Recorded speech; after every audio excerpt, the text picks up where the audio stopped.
নমস্কার বন্ধুরা, সন্ধ্যা রান্নাঘরে আপনাদের স্বাগত। আবারও চলে এসেছি নতুন একটা রেসিপি নিয়ে। আজ আমি করে দেখাবো গণেশ পুজোর স্পেশালি মিহিদানার লাড্ডু। তো খুব সহজে কিভাবে মিহিদানার লাড্ডু বানাতে হয় আপনারা দেখতে থাকুন। দেখুন বন্ধুরা, এখানে একটা বাটি নিয়েছি। ওই বাটিতে এই বাটির মাপে এক বাটি বেসন নিলাম, আরও এক বাটি বেসন দিয়ে দিলাম। এবারে বেসনের মধ্যে আমি জল দিয়ে দেব। দেখুন, খুব বেশি জল দেবো না, অল্প অল্প দেবো আর মাখবো। একটা চামচ দিয়ে বেসনটা গুলে নিচ্ছি।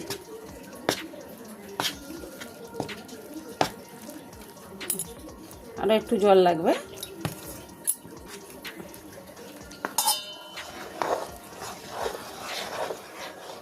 দেখুন বন্ধুরা, খুব ভালো করে ফেটে নিয়েছি। দেখুন, এইভাবে ফেটে নিতে হবে। আর একটু দানা দানা নেই। দেখুন, আর ঘনত্বটা দেখুন, এরকম গুলতে হবে। খুব বেশি পাতলা হবে না আর খুব বেশি ঘন হবে না। দেখুন, এইরকম নিচে পড়ছে, দেখুন সঙ্গে সঙ্গে মিলিয়ে যাচ্ছে। এইভাবে তৈরি করে নিতে হবে। তো আমার বেসনটা গোলা হয়ে গেছে। দেখুন বন্ধুরা, এখানে আমি একটা দুধের প্লাস্টিক নিয়েছি। দেখুন, এতটা ফাঁকা করে নিয়েছি। এবারে আমি এই প্লাস্টিকের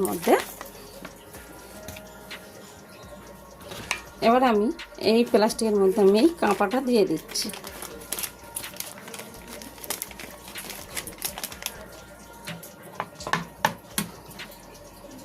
আর এই বেসন গোলাটা কাঁপার মধ্যে দিয়ে দিচ্ছি।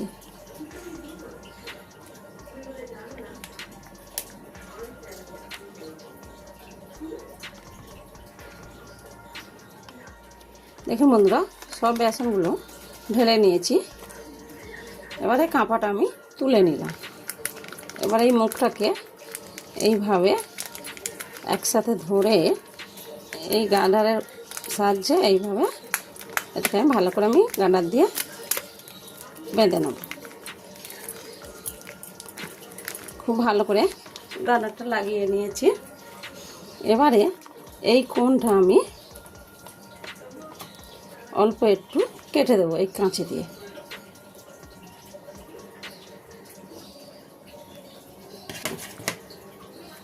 অল্প একটু কেটে দিয়েছি। দেখুন, একদম অল্প করে কেটে দিতে হবে, তাতে করে মিহিদানাটা খুব ভালো হবে। এবার আমি চলে যাচ্ছি। দেখুন বন্ধুরা, এখানে আমি একটা কড়া বসিয়েছি। কড়াতে কিছুটা তেল গরম করতে দিয়েছি। তেল গরম হয়ে গেছে। এবার আমি তেলের মধ্যে মিহিদানাগুলো ছেড়ে দিচ্ছি। তো এইভাবে মিহিদানাগুলো ছেড়ে দিতে হবে।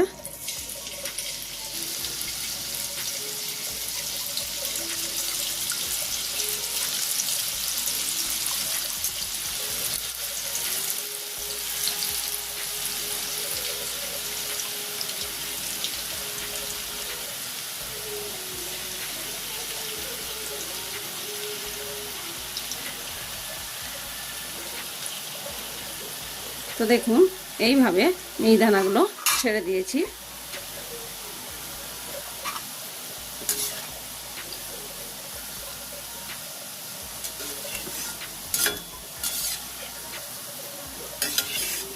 এইভাবে উল্টে পাল্টে ভেজে নেব। দেখুন বন্ধুরা, এইভাবে মিহিদানাগুলো ভেজে নিয়েছি। এবার তুলে নেব। খুব বেশি লাল লাল করব না, আবার ওই একই রকমভাবে ছেড়ে দেব।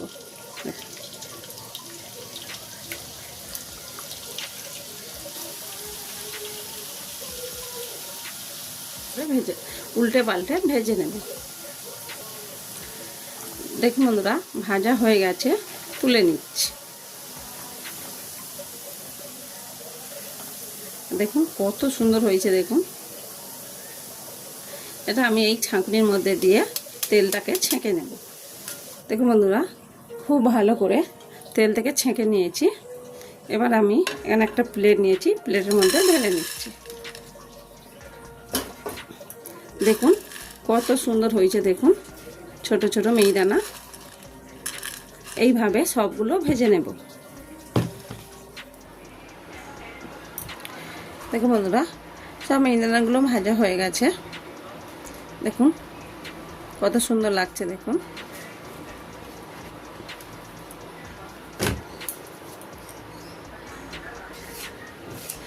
দেখুন বন্ধুরা, মিহিদানা লাড্ডু করার জন্যে এখানে আমি তেলটা ঢেলে নিয়েছি। ওই কড়াতে দিয়ে দিচ্ছি 2 বাটি চিনি। আমি এখানে 2 বাটি চিনি নিয়েছি। যেহেতু 2 বাটি বেসন নিয়েছিল, সেই জন্য আমি 2 বাটি চিনি নিচ্ছি। ওই একই বাটিতে করে দিয়ে দিচ্ছি 2 বাটি জল। বন্ধুরা, 2 বাটি জল দিয়ে দিলাম। এবারে আমি খুব ভালো করে নাড়াচাড়া করে চিনিটা গলিয়ে নেব আর চিনির রসটা ফুটিয়ে নেব। দেখুন চিনিটা গলে গেছে আর জলটা ফুটিয়ে নেব। ওর মধ্যে দিয়ে দিচ্ছি আমি ফুড কালার। একটু কালার দরকার, সেই জন্য আমি ফুড কালার মেশালাম। আপনারা চাইলে কেশর মেশাতে পারেন। দেখুন বন্ধুরা, রসটা ফুটে গেছে। এবার আমি দিয়ে দিচ্ছি ওর মধ্যে যে মিহিদানাটা করে রেখেছিলাম, মিহিদানাগুলো রসের মধ্যে দিয়ে দিচ্ছি।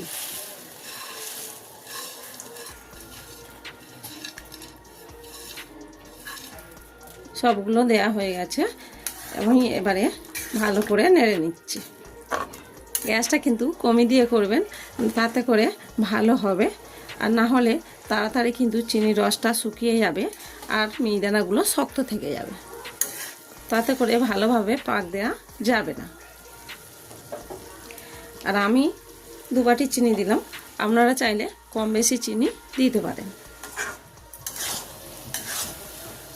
দেখুন বন্ধুরা, নাড়াচাড়া করে অনেকটা জল শুকিয়ে গেছে। তো এইভাবে আমি আরও কিছুক্ষণ নেড়ে নেব। দেখুন বন্ধুরা, আমার কিন্তু লাড্ডুর পাক তৈরি হয়ে গেছে। আমি এবারে লাভিয়ে নেব। আর দেখুন কত সুন্দর হয়েছে। দেখুন, আর দেখুন বন্ধুরা, একটুও কিন্তু এখানে দেখুন একটুও রস নেই, চিনির রস কিন্তু এখানে একটুও নেই। এইভাবে কিন্তু আপনারা তৈরি করে নেবেন, তাতে করে খুব ভালোভাবে লাড্ডুটা বানাতে পারবেন। দেখুন বন্ধুরা, আমি হালকা ঠান্ডা করে নিয়েছি। এবারে আমি হাত দিয়ে অল্প অল্প করে কেটে দেখুন এইভাবে লাড্ডুটা বানিয়ে নেব।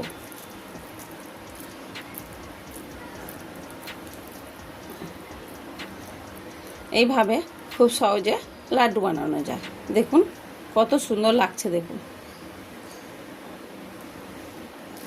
আবারও আপনারা এইভাবে হাতের তেলের মধ্যে নিয়ে এইভাবে ঘুরিয়ে গোল গোল করে ওর লাড্ডু বানিয়ে নিতে পারেন। তাতে করেও খুব সুন্দর লাড্ডু শেপ এসে যাবে। দেখুন কত সুন্দর লাগছে। দেখুন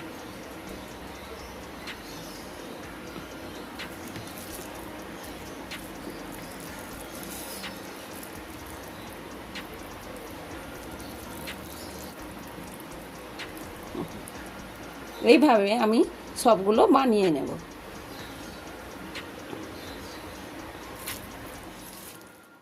দেখুন বন্ধুরা, আমাদের লাড্ডু কিন্তু তৈরি। ওপর থেকে একটু চাল মগজ দিয়ে দিচ্ছি যাতে করে দেখতে বেশি ভালো লাগবে। আর দেখুন এই লাড্ডুটা কত সুন্দর দেখতে হয়েছে। দেখুন যেমন সুন্দর দেখতে তার থেকে বেশি সুন্দর খেতে। আর দেখুন একটা আমি ভেঙে দেখাচ্ছি কতটা নরম হয়েছে। দেখুন, তো এই লাড্ডুটা খেতে কিন্তু দারুণ লাগে। আপনারা অবশ্যই এইভাবে একবার বাড়িতে বানিয়ে খেয়ে দেখবেন। আর আমার ভিডিও কেমন লাগলো কমেন্টে জানাবেন।